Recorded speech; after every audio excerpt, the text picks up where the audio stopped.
Good evening and welcome to Kitchen Conversations. I'm so glad that you're here. Thankful for each and every one of you. So tonight it's all about music and the truth that music provides in this divine journey. I hear the music down in my soul. I hear the music down in my soul.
the power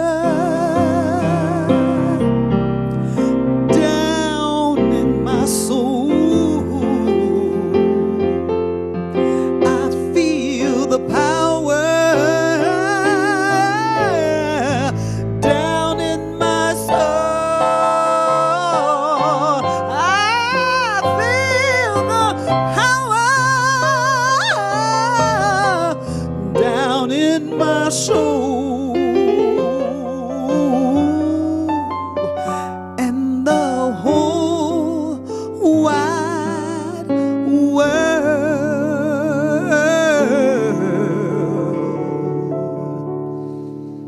the whole wide world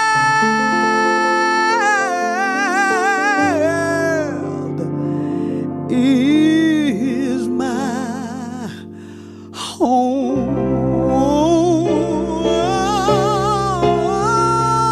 My home. Thank you, Linda. That was fabulous. So as we always do every Wednesday, to set the table, we prepare with the blessing.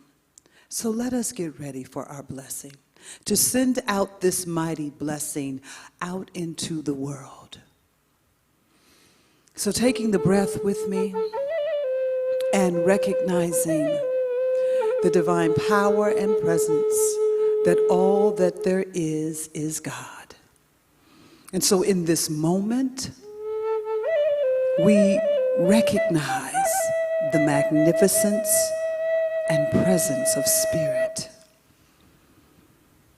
knowing that it is God that is the absolute, the all-magnificent, the power and presence, source, God.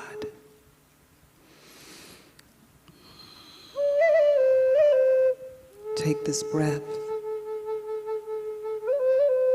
and let's lean into the divine, into the power and the presence. As we bless this night, knowing that all is well, we bless all of the technology and the opportunity to once again be present with you. Blessings, blessings, blessings.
You better listen, my sister and brother, 'cause if you do, you will hear the voices that are calling across the years.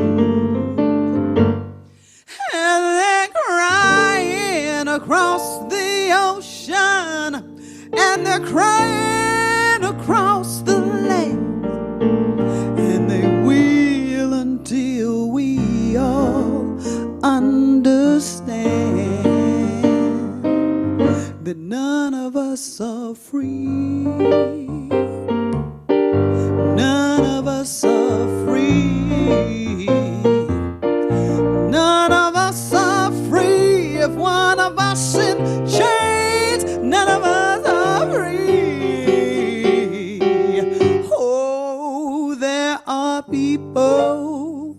the dark, 'cause they just can't see the light.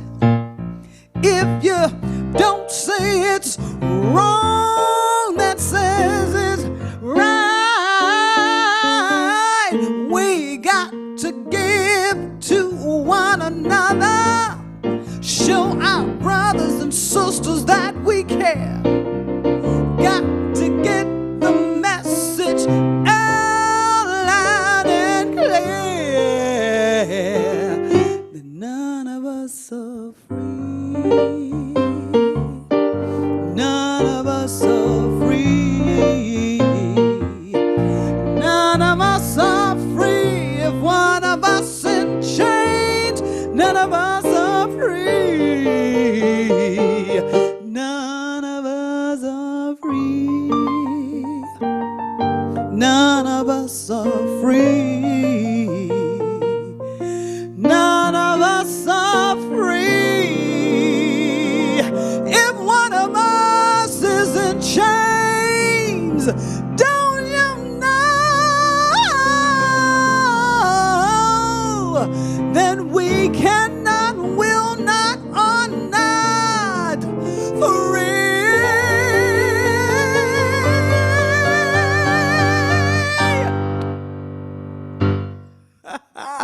The one and only Linda Ely on piano. Linda, that was awesome. Thank you, Linda.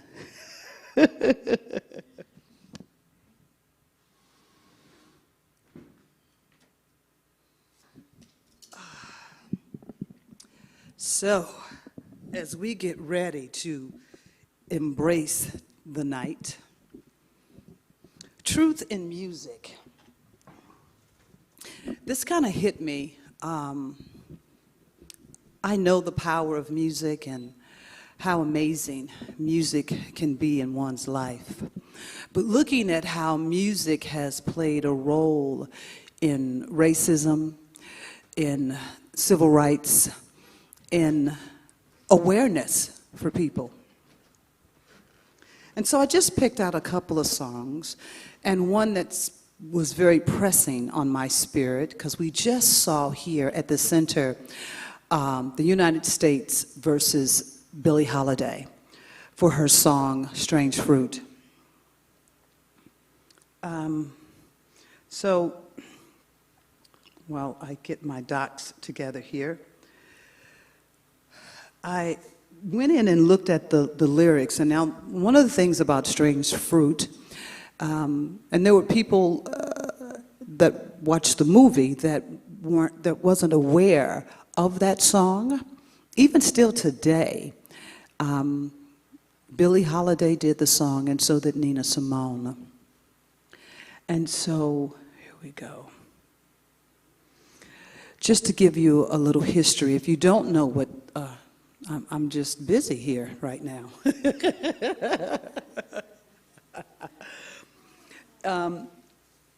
If you don't know what Strange Fruit is about,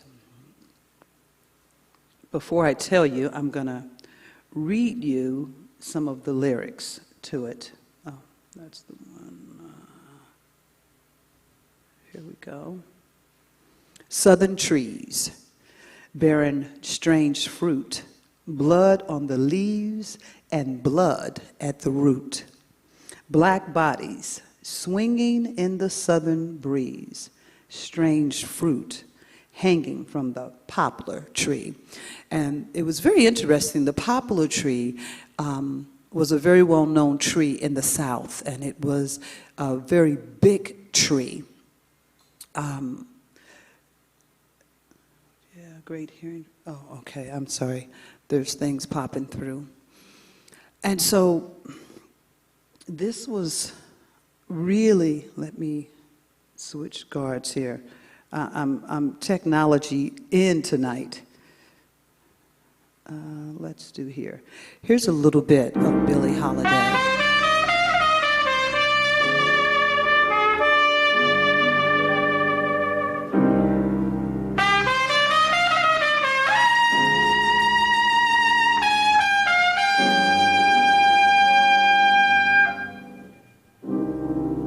southern trees bear strange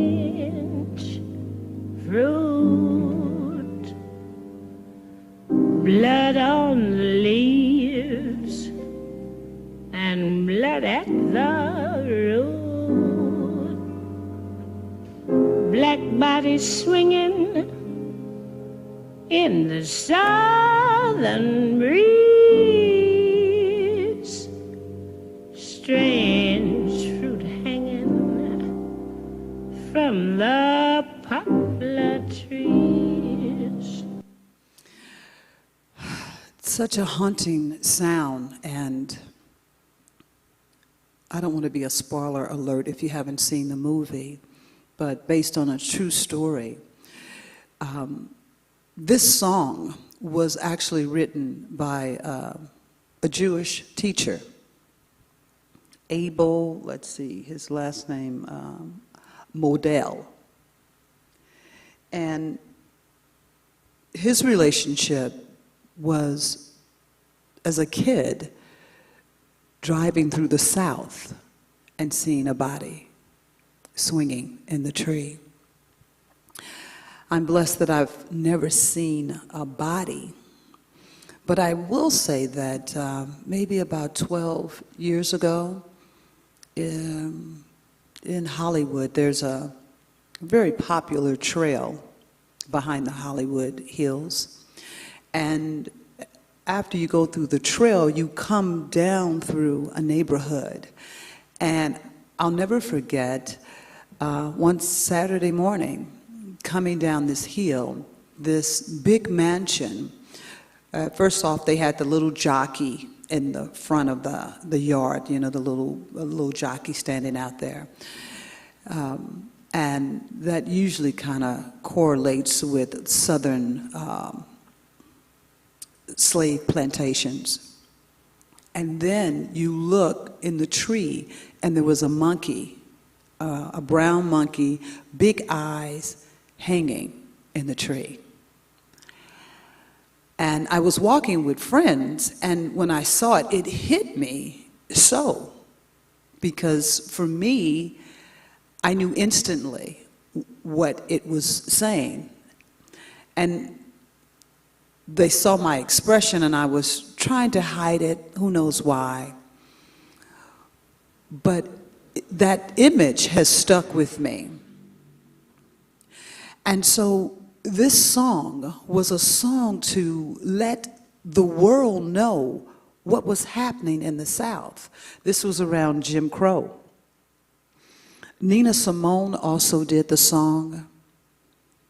The fact that there were white people that hated the song, that hated what the song stood for, and actually tried to say that the song was not telling a truth. So here in music, we find that in a time when blacks really had a very limited voice, music was a way of that voice being heard.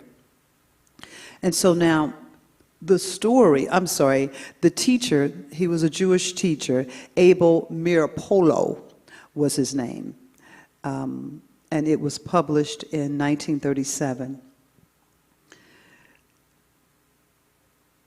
But what I found out also that was written in here is that the premise of this song, this poem, was of a young person having the experience and the effect of seeing a body swinging in the tree.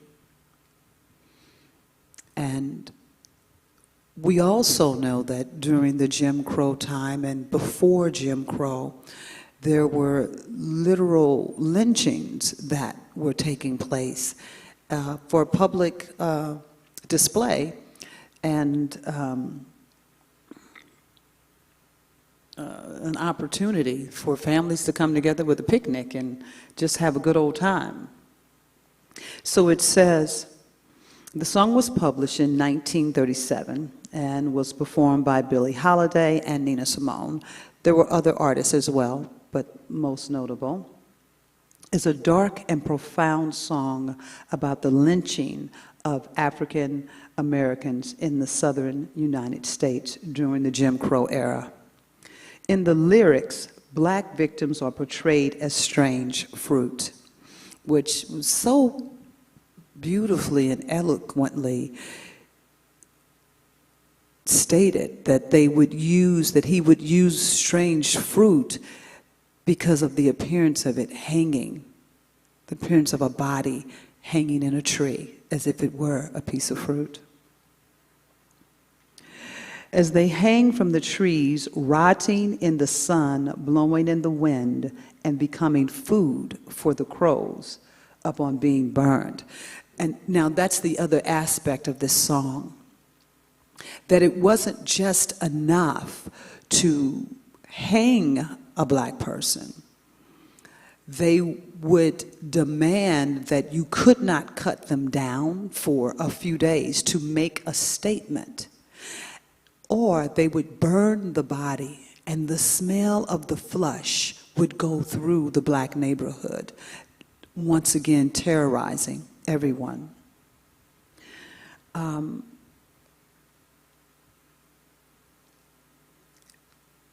So powerful how music can open the eyes and the hearts. So just as for some who wanted to ignore that this was happening, for other people that found that this was true, that this was really happening, it opened their eyes to see that people were being treated less than an animal. And here is another version of Strange Fruit with Nina Simone.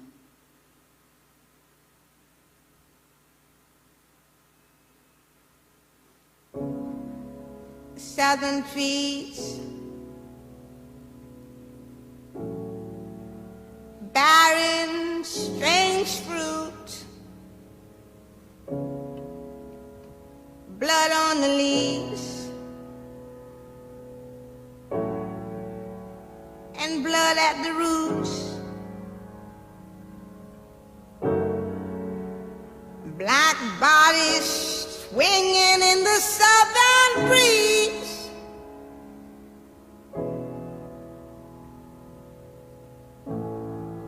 Strange fruit hanging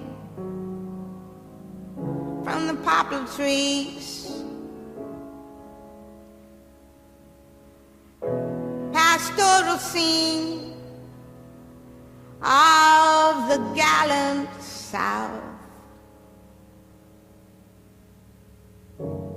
Them big bulging eyes and the twisted mouth. Scent of magnolia, clean and fresh. Then the sudden smell of burning flesh. Here is a fruit that is so haunting. The lyrics are so profound. The bulging eyes, twisted mouth. It goes on to finish as, here is a fruit for the crows to pluck, for the rain to gather, for the wind to suck, for the sun to rot, for the leaves to drop. Here is strange and bitter crop. Reading this, listening to it, recognizing that when Billie Holiday was singing this song, because as a child she experienced it up close and personal. I don't know if you can hear, but I hear the pain in the voice. I hear the anguish, not only that Billie Holiday had, but also Nina Simone. And you know, it's amazing because Nina, dark-skinned woman, and Billie Holiday, more of a light-complected, or as we used to say, high yellow. But the pain that both of them experienced through this, Billie through up close and personal, and I'm not sure if Nina had an up close personal.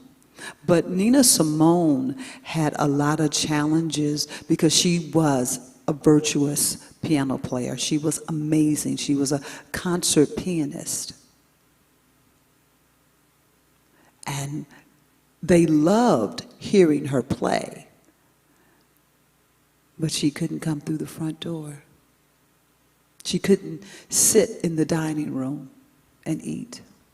So this song was a way of artists being able to say what they were feeling with the hopes that the music would keep the heart or the temper calm and they wouldn't get killed over it.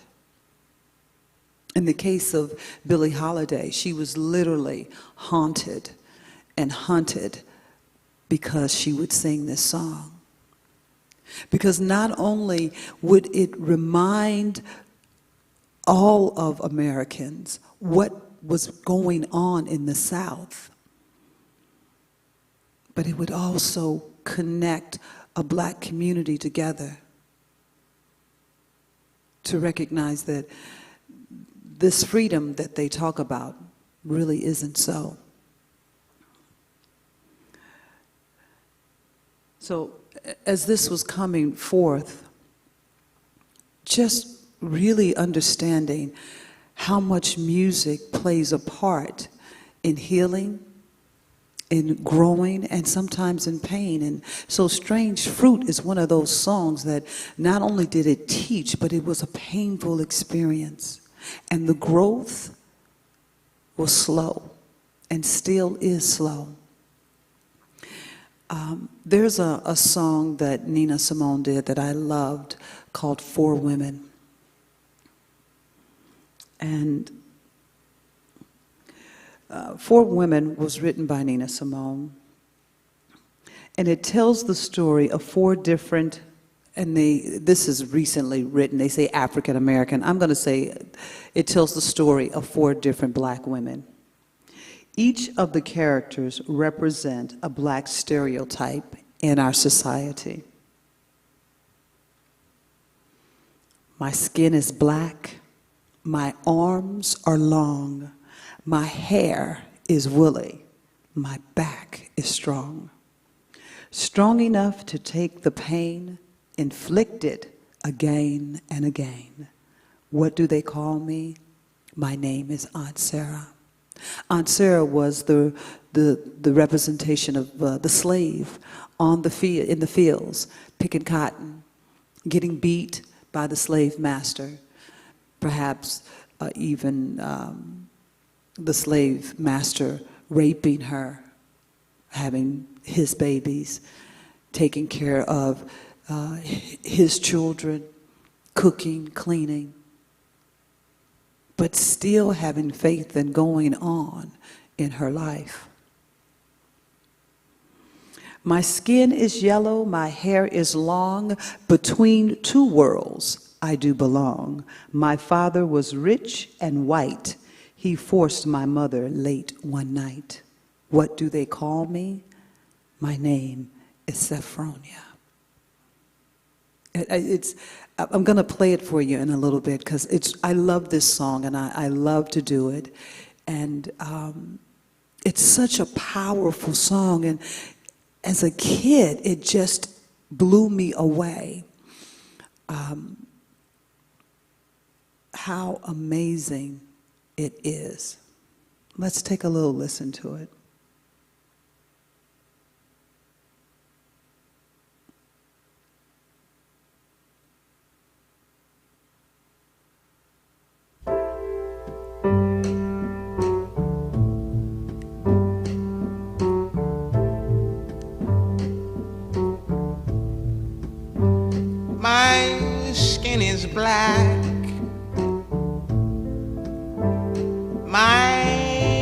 arms are long.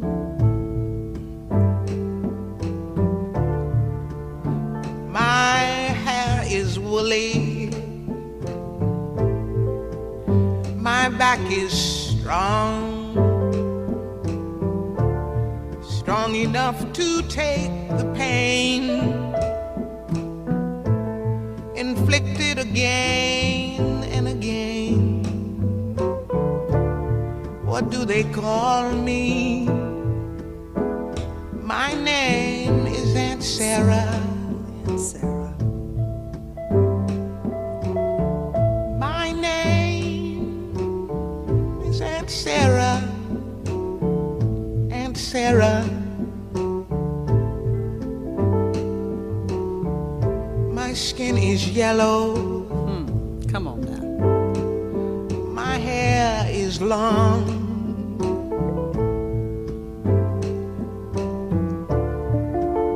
Between two worlds, I do belong.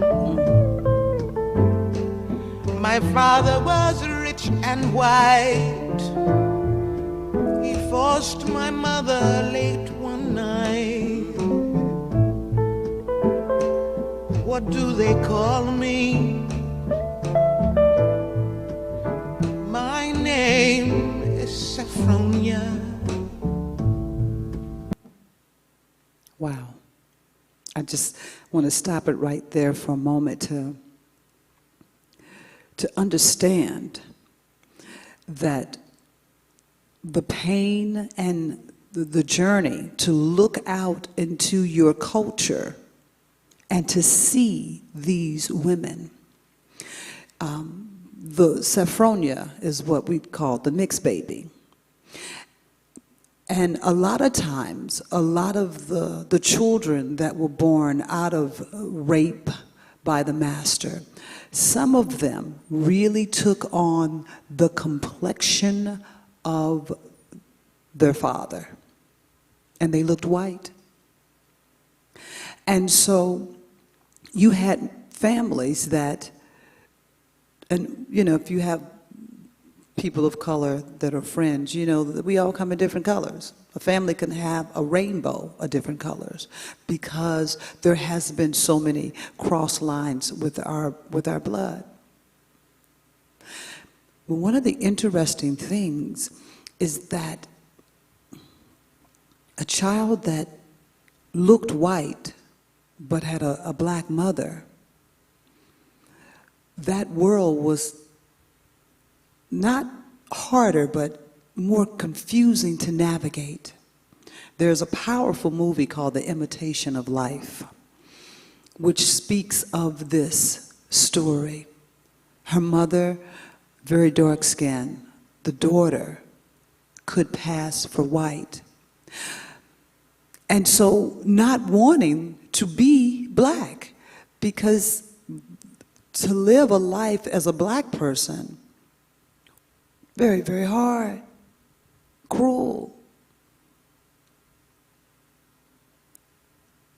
So a lot of times they would leave their families and could never come back.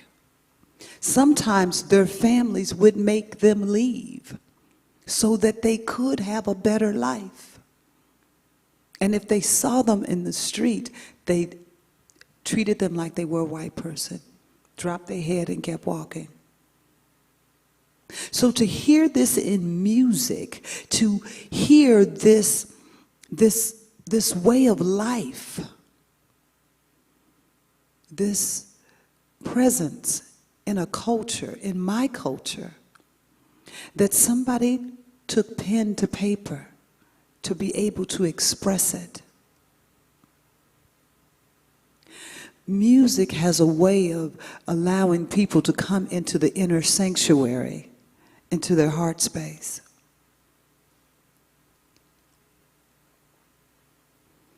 Let's take a listen to the rest of it.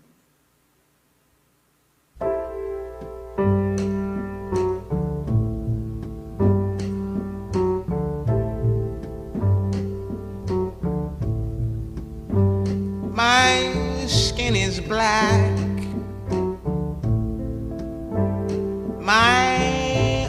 are long.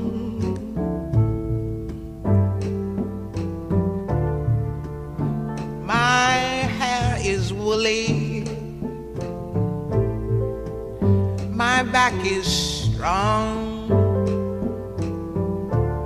strong enough to take the pain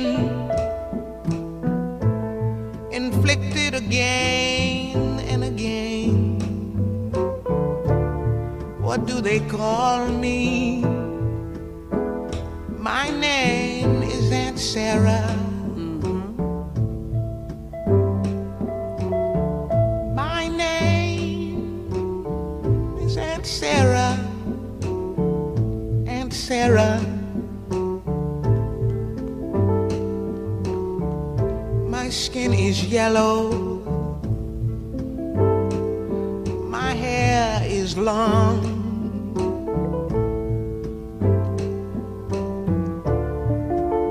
Between two worlds. Between two worlds. I do belong. Two worlds that didn't come together. My father was rich and white. He forced my mother late one night.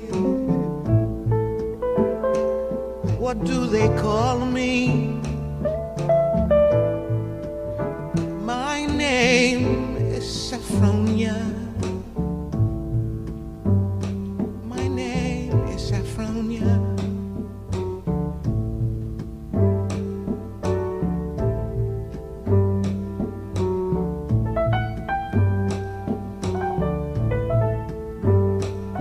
This song reached out. My skin is tan.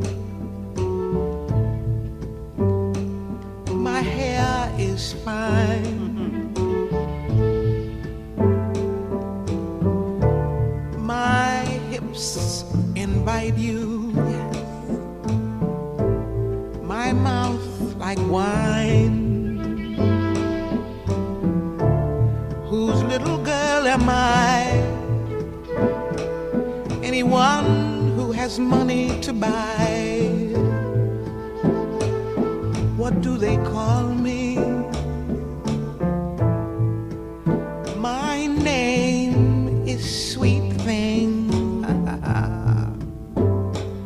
My name is Sweet Thing.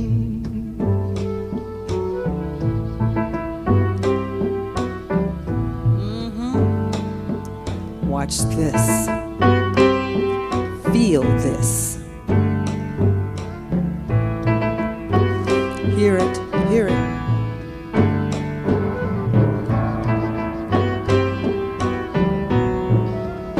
My skin is brown.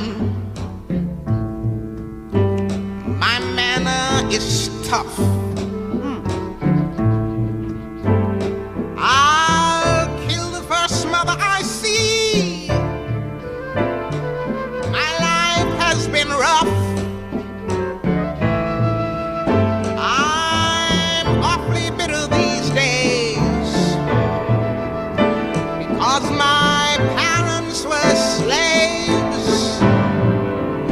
What do they call me? My name is Peaches.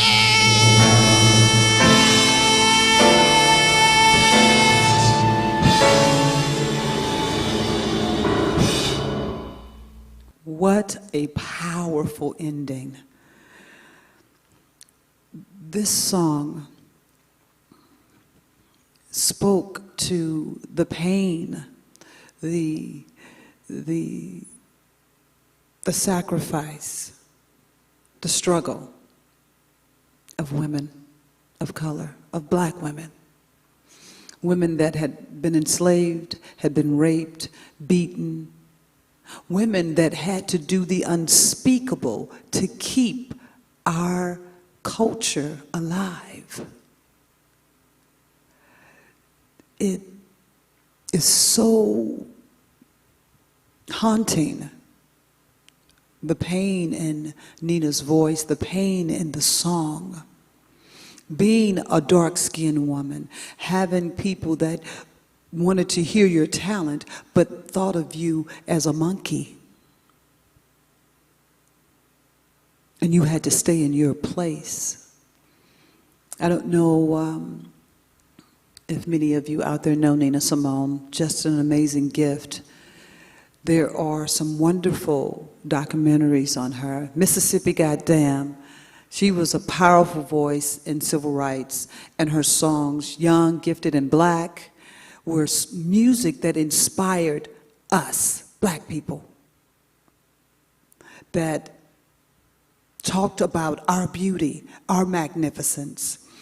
And there are a few documentaries out there. There's one movie out there that I do not recommend.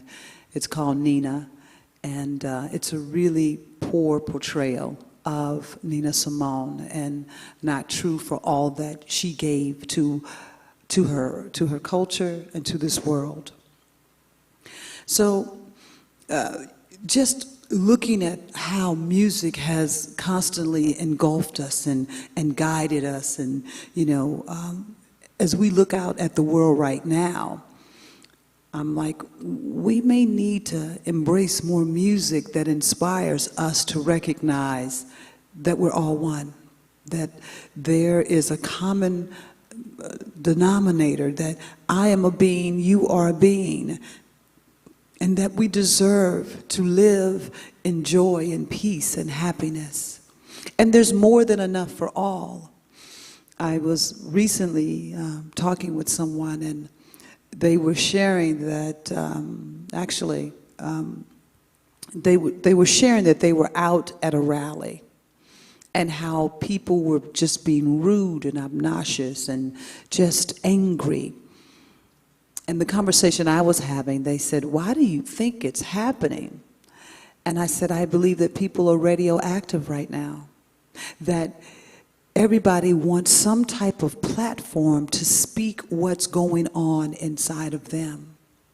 And the anger that's coming out, the fear that's coming out, at any opportunity, they're shouting it out." Because as I was traveling recently, I had 2 encounters of that, of people just angry and wanting to blame someone. There are many songs that teach us about our oneness and coming together. This song, I was like, I'm not singing that ever again. And so many people have done it, and definitely it was a song during the civil rights that made it really very popular. The song, "We Shall Overcome." And the version that most people know is by Peter Seegar. But what people don't know is that this was a song that was sung in the fields, in the cotton fields. And instead of we, it was I will overcome someday.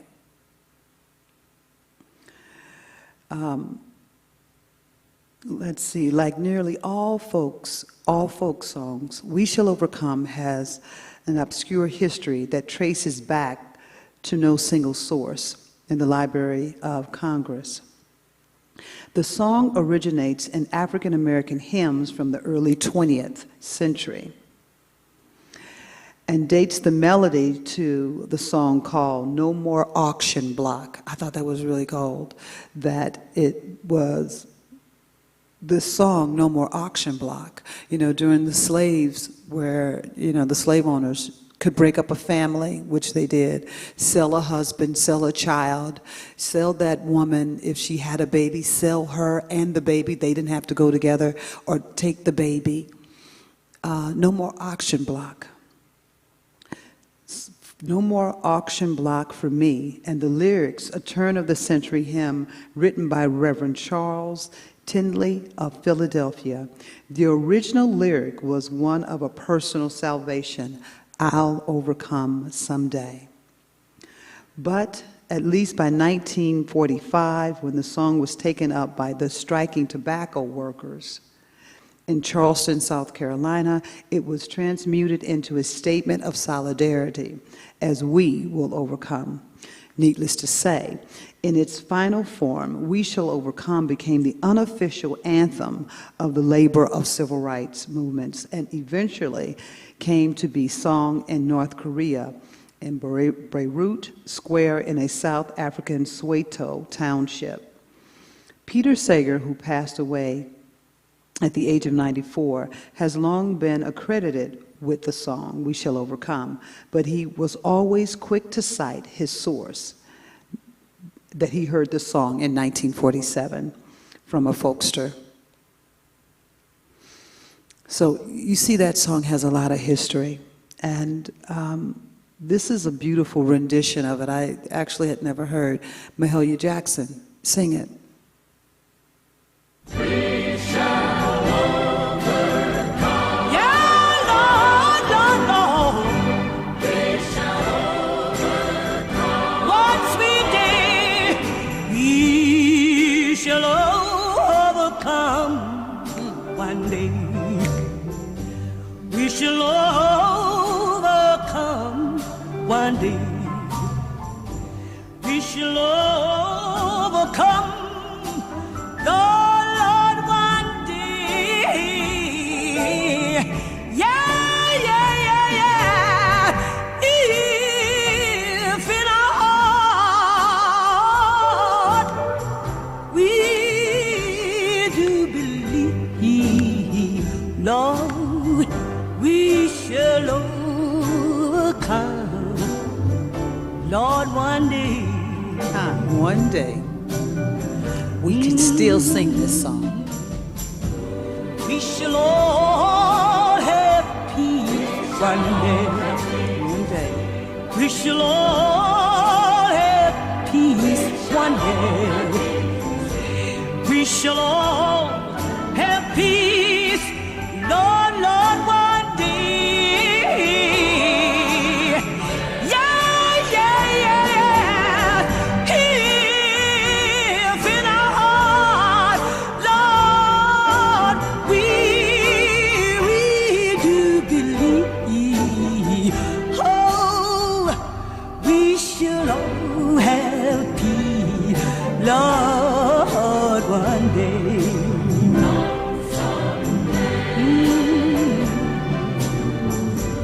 We shall all be free one day, Lord. We shall all Equality. be free one day, Lord. We shall all be free, Lord, one day. Lord, Lord, if in our heart, yeah, do believe, Lord, we shall be free, Lord, one day.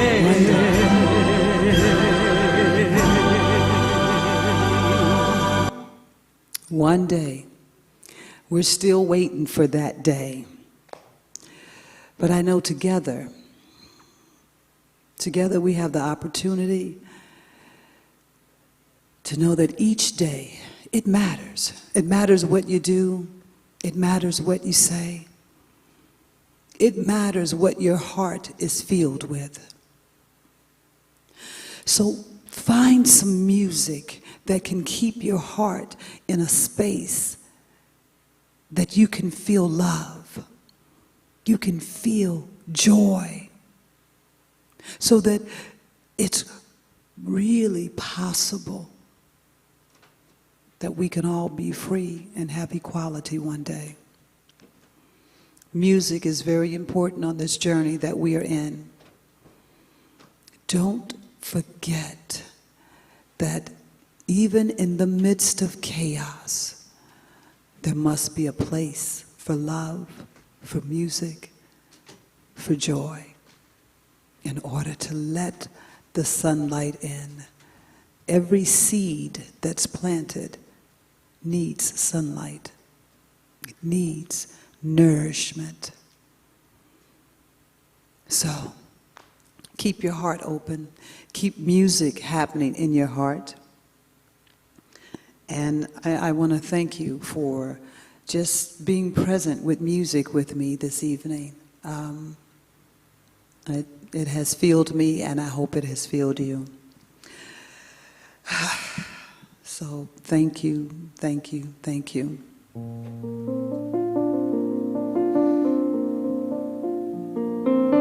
We are doing a lot of things here at Universal Spirit Center. And I want to thank each and every one of you.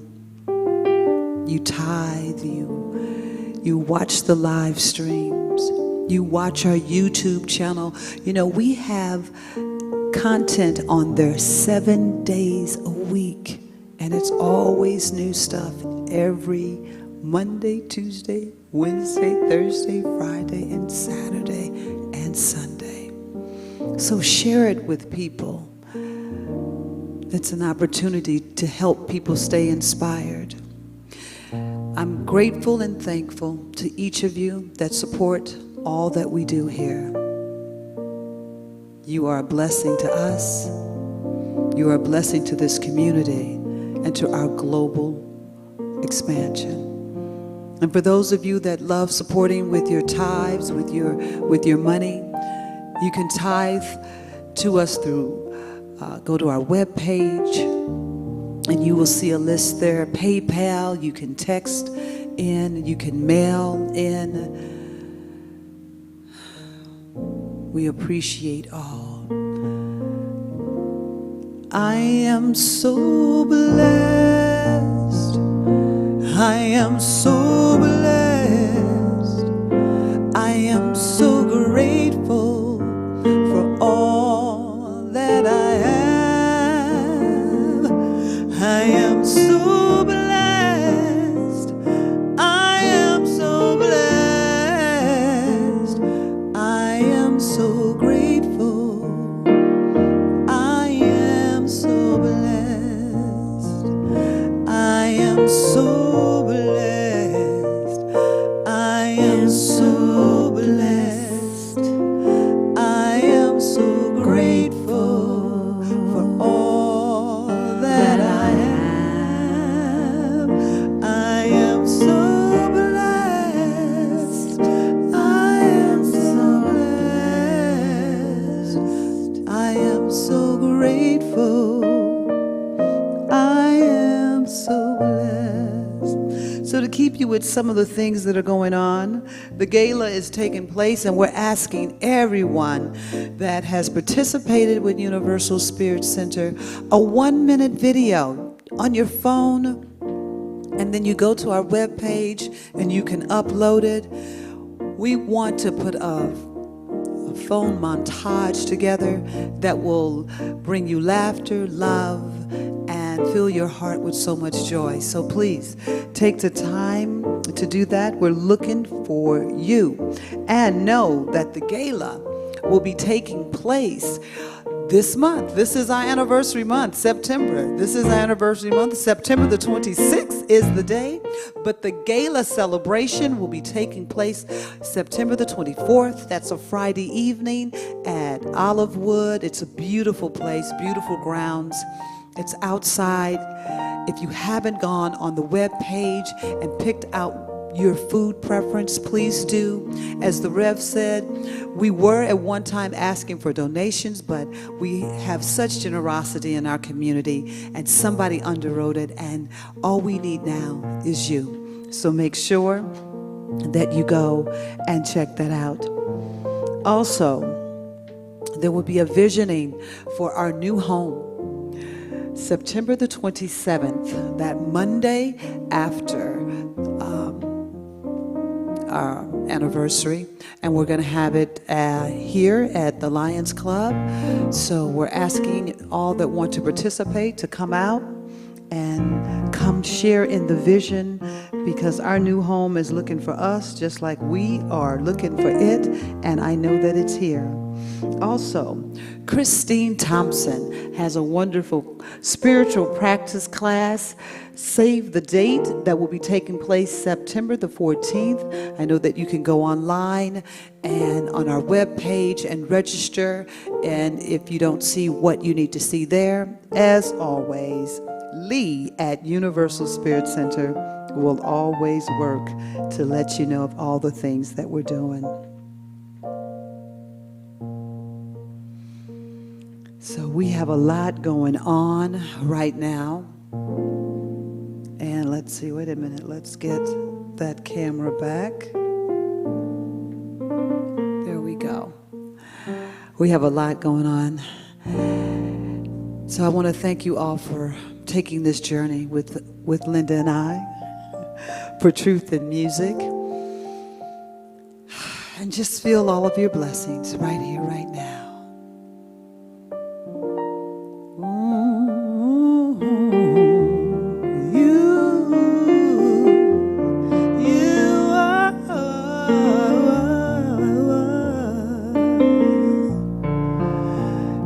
You are so blessed. You are so blessed. You are so grateful for all that you have. You are so blessed. You are so blessed. You are so grateful. I am so grateful. We are so grateful for all that we have. Good night, peace and blessings. We'll see you Sunday.